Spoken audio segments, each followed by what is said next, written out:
Hello guys, I just watched Captain Sparkle's Redstone for Dummies Part 2 video, and I noticed one incorrect statement made by Captain Sparkles. Only once, that's reasonably good for someone who once knew nothing about redstone. He stated that redstone RS NOR latch, also known as a memory latch, could not be any smaller than this. He said that this was the smallest latch you could make. Well, you don't need those. However, on his previous video about the redstone ticker, I believe it was, I'm not sure who made that, I will put in an annotation stating who made that. I looked at his channel and he went into a rough explanation, and I noted that his redstone latches were made this way. They work exactly the same as normal redstone latches. You can get current out of them. Oops. You can put current into them. Oh, hold on.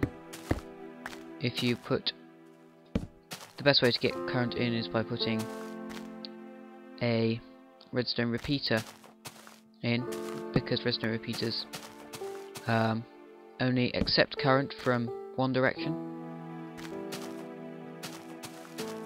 and they only give current in one direction, so this will only give current in that direction. Oops. And will only accept it from, and will not accept it from this direction.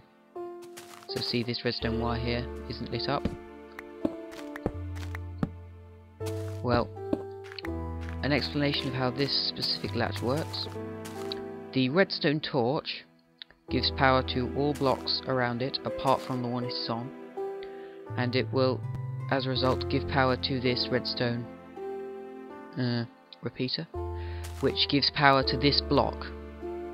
Because the block that this torch is on therefore has power, it emits power and turns this torch off. However, it'll also emit power into any redstone that comes off it. But if you put a repeater,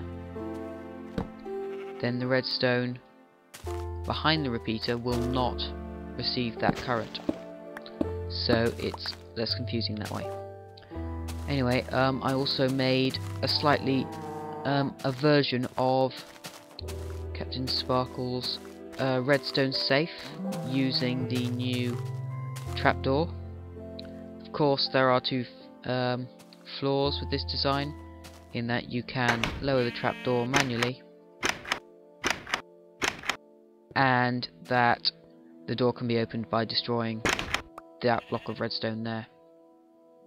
Whoops, that was dangerous.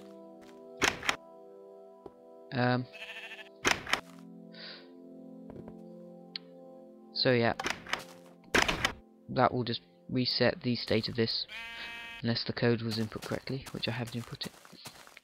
Now, the code I've got at the moment is the middle three buttons, and then I hit the enter switch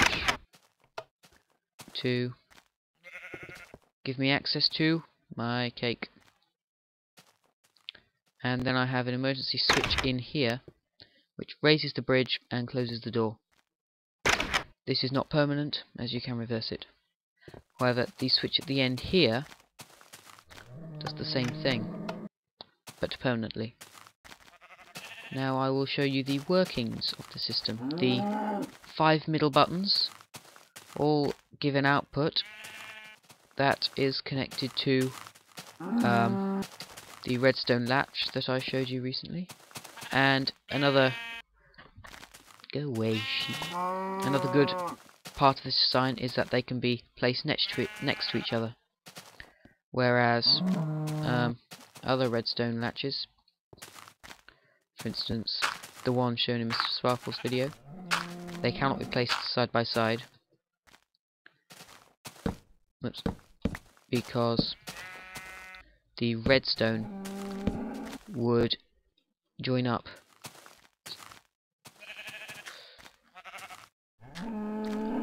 there, see? And that makes the latches effectively it just removes the makes the latches completely ineffective. Not sure what that was for. Yes. So now these redstone latches, they remember the current, and at the moment these latches are all in the off position because they are not giving out any current here. So you see this torch, when on, would give out current along this line here, and then would turn this torch off, which it is doing because of this redstone inverter. So this is the last button, the last number button here, which you do not press because that would turn this into the on state, which would send current down and turn this torch off, which would result in this torch being in the on state.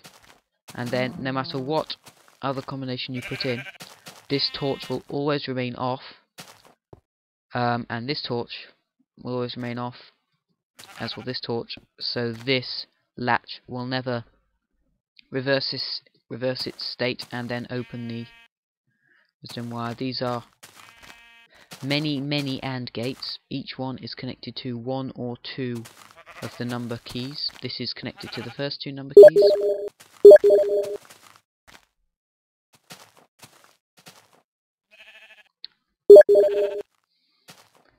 Ah, happy Gazo. I will reply to him soon. So yes, this is connected to the first two, the output of the first two. So if you push the first button, this will turn on, so you don't want to push that. Second button, this will turn off, this will turn on. So this will turn off. This is then connected to the third, which will turn this off, and this will come on. It's connected to the first two here. So basically you need to get all the torches off on top of the blocks, and all the torches on the sides of the blocks is basically the aim. This torch will only turn off when the enter button is pressed, which will initiate the reversal of this, unless this torch is on, which means the code was input incorrectly. When this latch is reset, this torch here will not be delivering current to this, which lowers the bridge and opens the door. And because there will be no current supplied to it, which will happen, that's effectively done that there. So this entire thing has now been reset. Because there's no current here, the switch here can supply current and remove current, as it is will then be the sole power source. The other reset button actually resets the memory latch as opposed to just the wire there, which I will now go and do. So that was a fairly speedy tutorial. My time was fairly limited. If you think I should do more tutorials, please comment. If you think that I'm good at redstone but you want me to tutorial again, comment saying that, and I will stick to just multiplayer with Xo and Red Tally. Okay, thanks, bye.